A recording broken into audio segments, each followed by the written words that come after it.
Hey guys, welcome back to my channel. So today I'm covering Insecure season 4 episode 6. So this episode there really wasn't much going on when it comes to everybody else except for Issa. This was Issa's like solo episode.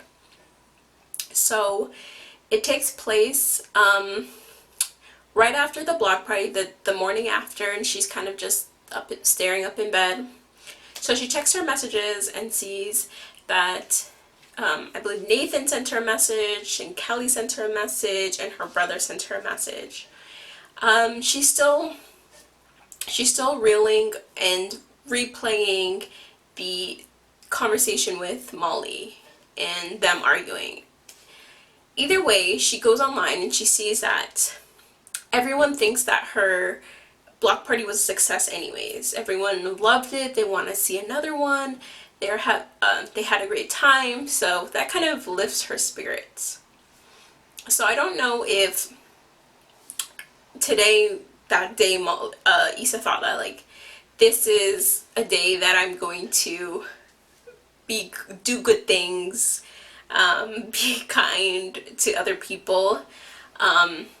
But she's arguing with her reflection about who should call Molly first. And Issa at first thought like, okay, let me go call Molly. But then her reflection is like, well, you always call her first. It's always you the one that's like taking the next step. And don't you think this is something that Molly should take? Which I do agree sometimes, but like there's nothing wrong with being the bigger person. So then Issa's like, fine, you know what, I'm not gonna call. So she carries on with her day and she goes grocery shopping. All she wants to buy is a big bottle of wine. And there's this lady in the line. She's pregnant and has a basket, and she's asking each patron in the line if they could help her by buying her things. Everyone's like, no, no, no. Issa knows that she's approaching, and she looks at her reflection. Her reflection's like, don't do it. And Issa's just like, F it, I'm gonna do it anyways. So she tells the girl like, come on, you can come over here and I can buy your stuff. So she's like, oh my god, this is so great. You're so pretty. This is a blessing.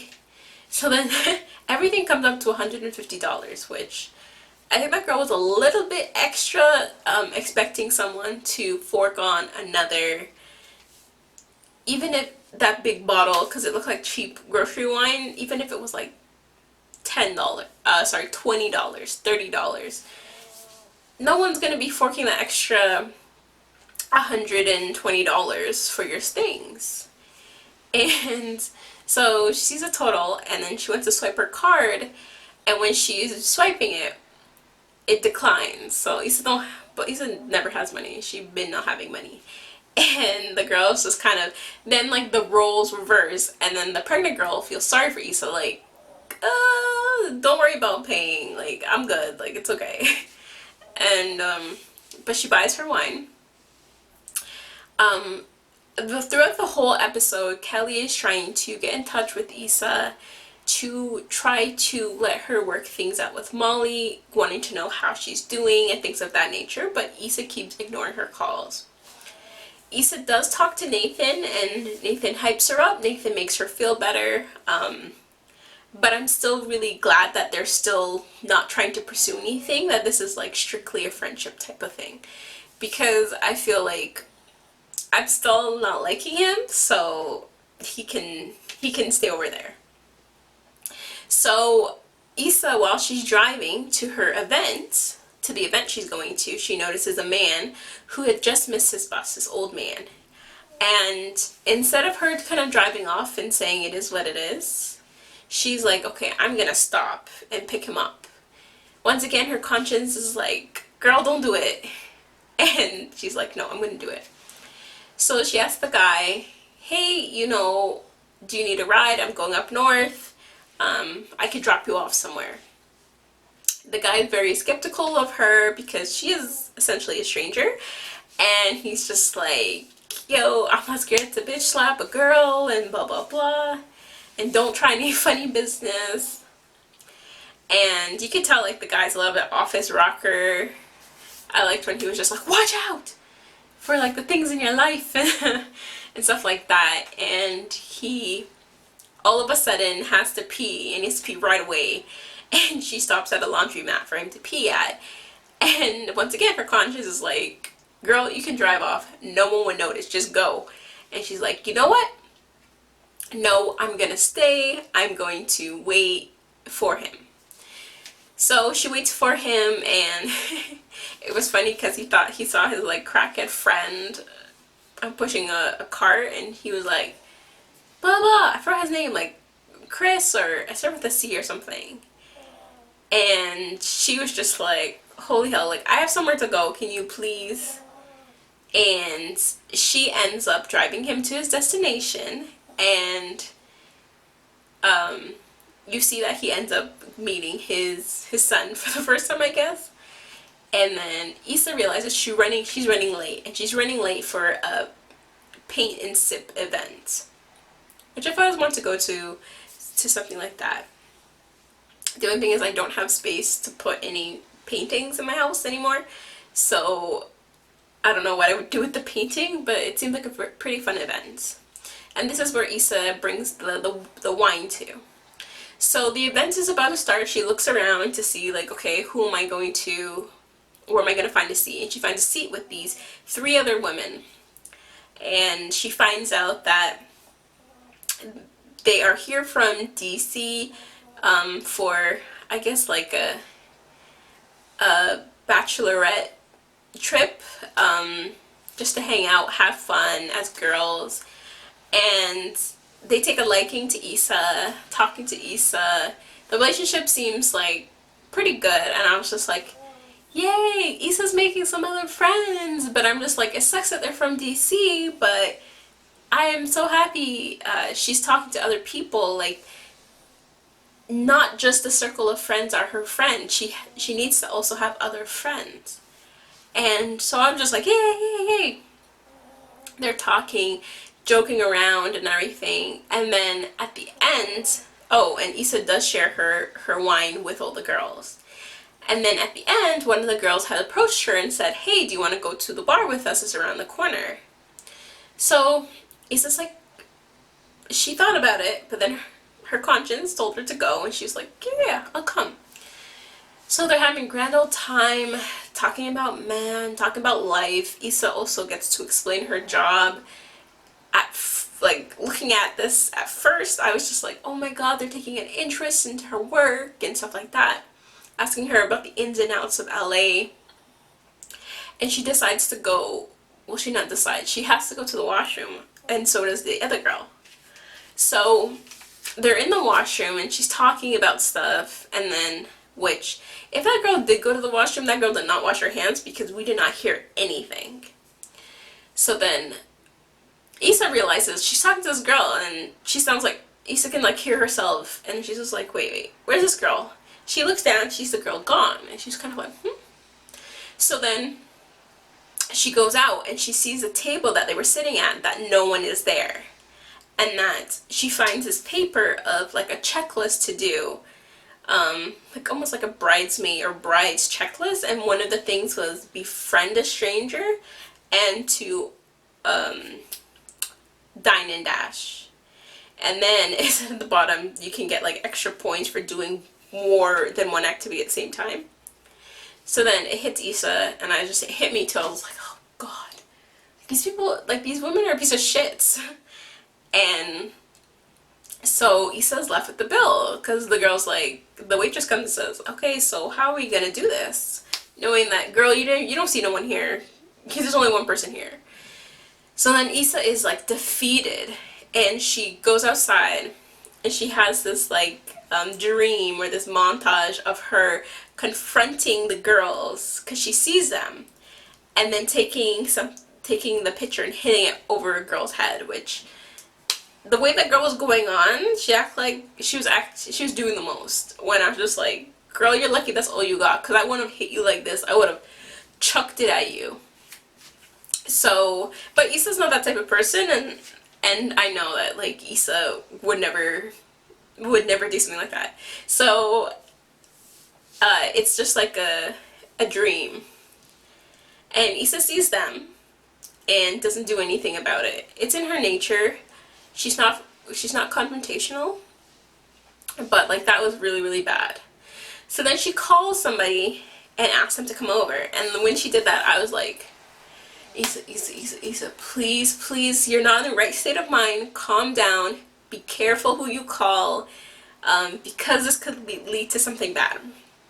But luckily, she calls her mom, which sometimes you're just, you can't take it anymore and you're defeated, you're done with life, and a phone call to your mom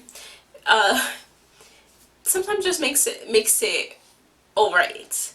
So she calls her mom, comes over, and her mom knows that there's something going on, and Issa's trying to play it off as like, I'm cool, like everything's alright, like it's alright, and stuff like this. And her mom goes like, come here, and geez, you, when I tell you, like, a mom's arms, okay, moms have these special arms. Not only are they strong for lifting and doing a lot of things, they're also so nurturing and loving. And like, even if when my own mom hugs me, it just makes me feel so warm inside, because they give you like this, it's almost like a blanket. It's surreal.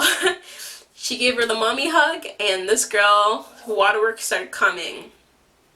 Then they started talking about life, talking about Issa's kind of doesn't know where to go from here. She doesn't know where her path should start or end, because she's experienced this friendship that is in turmoil.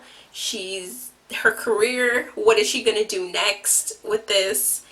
Like, there's a lot of unknowns in her life, and her mom is kind of telling her, that's what I admire about you. You do a lot of things. You have a lot of passions.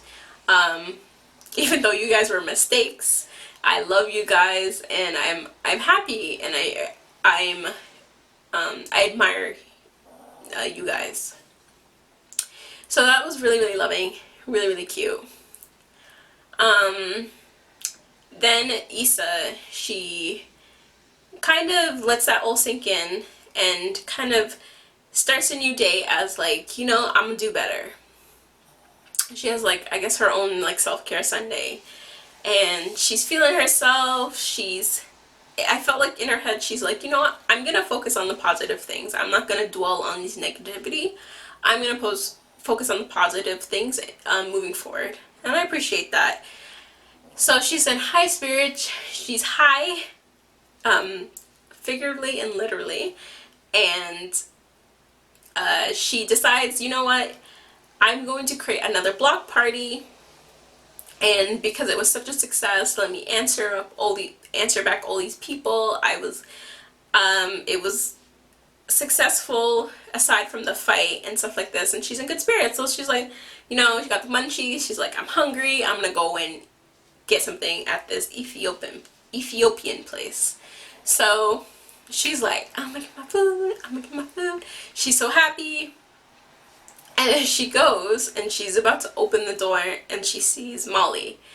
And I feel like she was at a crossroads here. On one hand, she can go in there, be the bigger person, take the first step to initiate a conversation. On the other hand, she could just, because she's trying to stay away from negativity, turn around and walk her ass back to the car and go home. And she does option 2. She decides that, what, this is not, I don't want to get involved in this right now, and she turns around and she goes home. Or she just goes somewhere else. So that's the end of the recap of Insecure Season 4, Episode 6.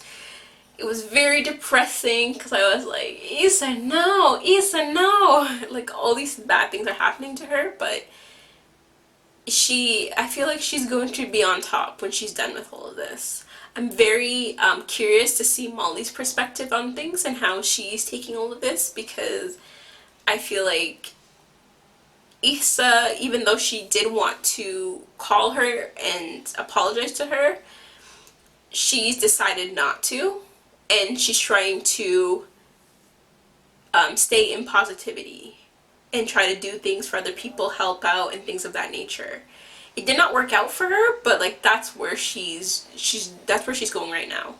So I'd love to see where Molly's going. The preview looks really cool. They look like they're going, I think they're in Mexico. And you get to see more of Molly and Andrew, which I'm excited about. But I hope we still get to see Molly dwelling on what happened with her and Issa. So with that being said, don't forget to like, comment, and subscribe. Thanks for watching.